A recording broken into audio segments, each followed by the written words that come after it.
کہ مرنے سے پہلے ہے مسلمان، کر لے اس پہ غور۔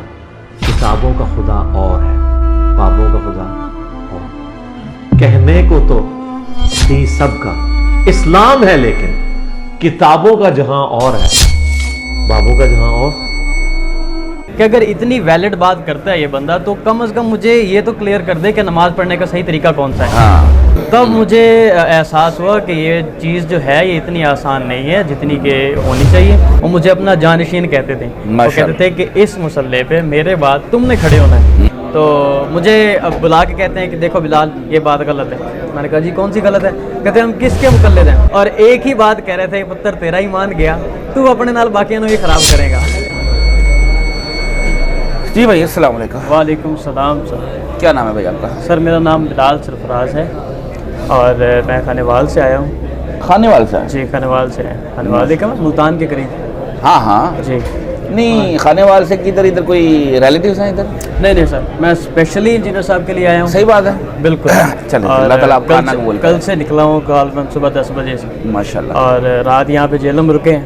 آج صبح پھر یہاں پہ آ کے ناشتہ وغیرہ بھی کیا ہے، اور ابھی پھر یہ جب یہاں پہ آ کے پتہ چلا کہ یہ لائف سٹوری والے بھی ہے۔ ہم نے کہا ہمارے پاس بھی کہانیاں ہیں، ہم بھی سنا دیتے ہیں۔ ہاں لائف سٹوری سیشن جو ہے یہاں پہ ریکارڈ ہوتا ہے صبح انجینئر صاحب کے بیٹھنے سے پہلے پہلے۔ جی انجینئر صاحب سے میرا تعارف غالباً میں نے ان کی پہلی ویڈیو دیکھی تھی جو تھی۔ پہلے آپ یہ بتائیں، جی سوری، پہلے آپ یہ بتائیں کہ آپ کا جو سابقہ فرقہ تھا وہ کون سا تھا؟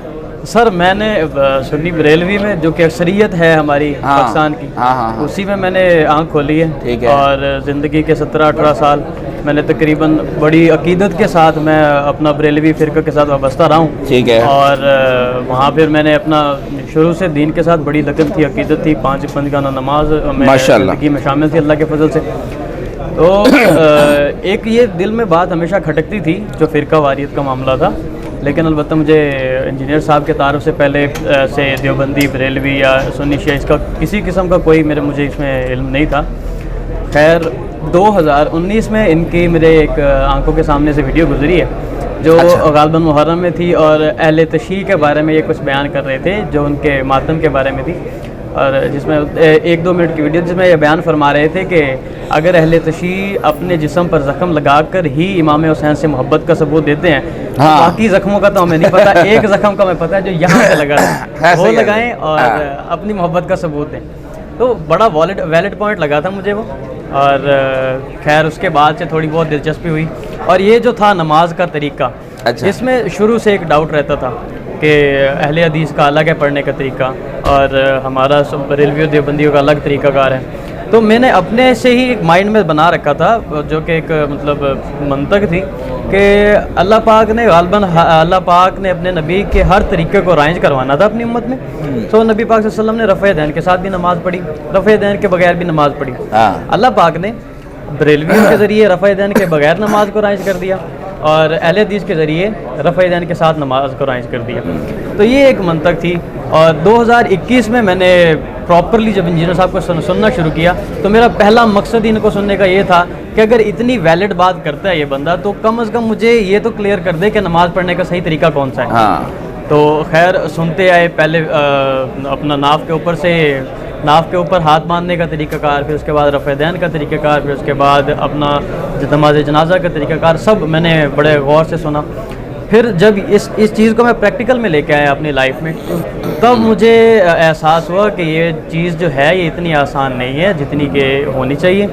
بہت کرٹیسزم فیس کیا ہے میں نے، بہت زیادہ غالباً اپنے، اور میرا تو سر یہ ہے کہ جب یہ انجینئر صاحب کو سننے سے پہلے نماز کا پابند تھا میں، اللہ کے شکر سے ابھی بھی، اللہ کے فضل سے ابھی بھی ہوں۔ اور حالت یہ تھی کہ ہماری جو مسجد ہے بریلویوں کی مسجد ہے، امام صاحب بریلوی ہیں، اور اتنی محبت و عقیدت تھی ان کو مجھ سے، مطلب میرے نماز پڑھنے سے اور میرے پنجگانہ مسجد میں حاضری سے، وہ مجھے اپنا جانشین کہتے تھے۔ وہ کہتے تھے کہ اس مسئلے پہ میرے بعد تم نے کھڑے ہونا ہے۔ خیر ہم بھی آمین کہہ رہے تھے، اور ایسا ہوا بھی ہے کہ میں نے اکثر امام صاحب کی غیر حاضری میں وہاں پہ امامت بھی کروائی تھی۔ آج سر وہی امام صاحب ہیں اور میں ہوں، اور ان کی مجھ سے اتنی کوئی عداوت ہے، اتنی دشمنی اور اختلاف ہے کہ آپ سوچ نہیں سکتے. میں پنجگانہ وہاں پہ جا کے نماز پڑھتا تھا ان کی امامت میں اذان دیا کرتا تھا پنجگانہ, میں نماز کے لیے تکبیر کہا کرتا تھا. آج وہی امام صاحب ہیں مجھے امامت کے لیے اپنا جماعت کے لیے تکبیر تک کہنے نہیں دیتے. خیر میں نے فیس کیا ہے اور مجھے اس بات کا کوئی رنج نہیں ہے, کیونکہ ایک بار اللہ پاک آپ کو ہدایت کے راستے پہ لے آتا ہے, اس کی سب سے بڑی نشانی یہی ہے کہ لوگ آپ کو لاز کرٹیسائز کرتے ہیں, لوگ آپ کے ساتھ عداوت رکھتے ہیں, اختلاف رکھتے ہیں, آپ کو اس کا فرق نہیں پڑتا. آپ کو فرق پڑتا ہے اللہ کی رضا سے, اللہ کے رسول کی رضا سے, اور اس پہ راستے پہ جو آپ چل رہے ہیں. بے شک. تو یہ تھا سارا معاملہ. اور اس کے بعد اب جو ہے جہاں پہ میں ابھی ہوں, اللہ کے فضل سے میں نے بہتوں کو اس چیز کی دعوت دے چکا ہوں. میں میرے سارے جو بھائی ہیں بہن ہیں وہ رفع یدین کرتے ہیں, میرے دوست اب میرے توسط سے اللہ کے فضل سے رفع یدین کرتے ہیں, اور میری کوشش ہے کہ میں اس کو آگے لے کے چلوں. ماشاءاللہ. جی اچھا یہ بتاؤ, وہ جو آپ کے امام مسجد تھے جی, جن کے ساتھ محبت تھی جی, وہ دشمنی میں کیسے بدلی؟ دشمنی میں کیا وہ ظاہر ہے سر, جب آپ تو کچھ اختلافات ہو گئے نا, ان میں سے کوئی سٹوری سناؤ نا یار, کچھ تو وہی ہوگا نا. جب آپ راستہ ہی چینج کر لیتے ہیں نا اپنا, سیدھے راستے پہ آ جاتے ہیں, ظاہر ہے جب انہوں نے سٹارٹ میں تو سمجھایا ہوگا نا. شابل کو سمجھایا, بتائے نا وہ کچھ لوگوں کو بتائے. پہلی بار مجھے رفع یدین کرتے ہوئے دیکھ رہے تھے, تو بلاتے ہیں, کہتے ہیں جی اب تقلید وغیرہ تو سارا معاملہ تھا جو ان کے اپنے فرقے تک ہی محدود ہے نا. تو مجھے اب بلا کے کہتے ہیں کہ دیکھو بلال یہ بات غلط ہے. میں نے کہا جی کون سی غلط ہے؟ کہتے ہیں ہم کس کے مقلد ہیں؟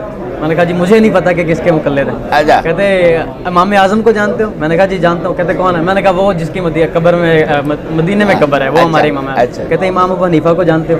میں نے کہا جی جانتے ہیں. کہتے ہیں ہم ان کے مقلد ہیں. میں نے کہا آپ ہوں گے سر, میں نہیں, میں نے تقلید چھوڑ دی ہے. خیر پھر بھی اس کے بعد بہت زیادہ پیار والا رویہ رکھتے تھے, بڑے پیار سے کہہ رہے تھے کہ دیکھو یہ چھوڑ دو. میں کہا سر یہ نہیں چھوڑنے والا. خیر آہستہ آہستہ پھر مجھے بلا کے, اور پھر جو ٹپیکل ہر عالم کرتا ہے اپنے فرقے کو بچانے کے لیے, مطلب خاص کر یہ جو حنفی کرتے ہیں کہ عبداللہ بن عمر والی روایت دے دی, عبداللہ بن مسعود والی روایت دے دی, یا پھر وہ جابر بن سمرہ والی روایت دے دی, یا پھر اس کے بعد جو یہ بغلوں میں بت والی یہ روایت دے دی. ایک دو روایت تقریباً یہ ہر عالم میں دیتا ہے اپنے جو سٹارٹ میں جو ہو رہا ہوتا ہے رفع یدین والا معاملہ, اس کو روکنے کے لیے.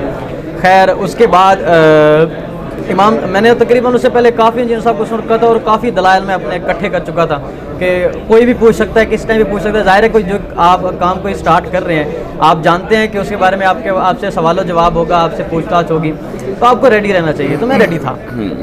خیر امام صاحب نے پوچھا, میں نے دلائل دیے, بہت لمبی بحث چلی پہلے دن امام صاحب کی اور میری.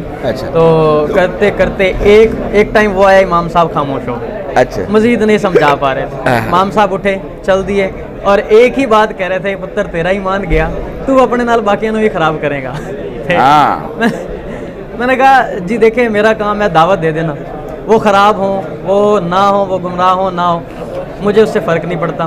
اگر ان کے دل میں بات بیٹھے گی آ جائیں گے اللہ کے راستے پہ, اور اگر اللہ پاک نے ہدایت دینی ہے تو پھر ضرور دے دیں گے. یہ تھا امام صاحب تک. اور ابھی تقریباً یہ 27 سپتمبر جب پچھلا مہینہ گزرا ہے, میرے دادا جان کا انتقال ہوا ہے. اللہ پاک ان کو جنت میں اعلیٰ مقام عطا فرمائے. ایک میں نے وہی امام صاحب ہیں, میں نے ان سے عاجزانہ جا کے ایک اپیل کی, ریکویسٹ کی, سر ایسا ہے کہ میرے دادا جان تھے, مجھے جنازہ پڑھانا آتا ہے, بہت ہی دلی گزارش ہے کہ مجھے جنازہ پڑھانے دیا جائے. اب آپ دیکھیں کہ وہی امام صاحب جو ایک وقت تھا کہ مجھے اپنے مصلی پہ کھڑا کرنا چاہ رہے تھے, مجھے کہہ رہے تھے کہ میری امامت کے جانشین ہو, وہ سر اب اس طرح سے فتوے لگا رہے ہیں کہ تمہاری داڑھی شرعی نہیں ہے, اس کے بعد تمہارا پنجگانہ نمازی ہونا ضروری ہے. مطلب بے تکے سے فتوے جو لازمی بھی نہیں ہے. کرتے کراتے کہہ رہے تھے کہ چلو ٹھیک ہے, اگر تمہیں پڑھانا ہے تو جا کے پڑھاؤ, لیکن یہ ہے کہ پہلے اپنے والدین سے بات کرو. میں نے کہا جی ٹھیک ہے, والدین سے بات کر لیتے ہیں. ان کے پاس گیا, انہوں نے کہا جی ہمیں کوئی اعتراض نہیں, اگر تم جنازہ پڑھانا ہی چاہتے ہو تو پڑھا لو, ہمیں اس بات پہ کوئی اعتراض نہیں ہے. خیر وہی امام صاحب دوبارہ آئے اور تقریباً لڑ جھگڑ کے چلے گئے ہم سے.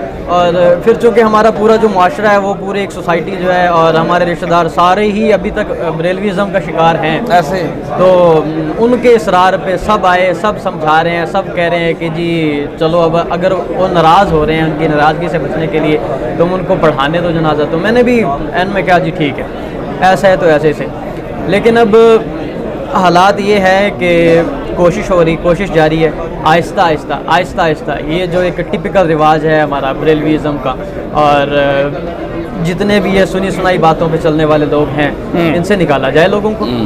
اور انشاءاللہ کوشش ہے جاری رہے گی، ہاں کامیاب بھی ہوں گے اللہ کے فضل سے، اور دعا کیجیے.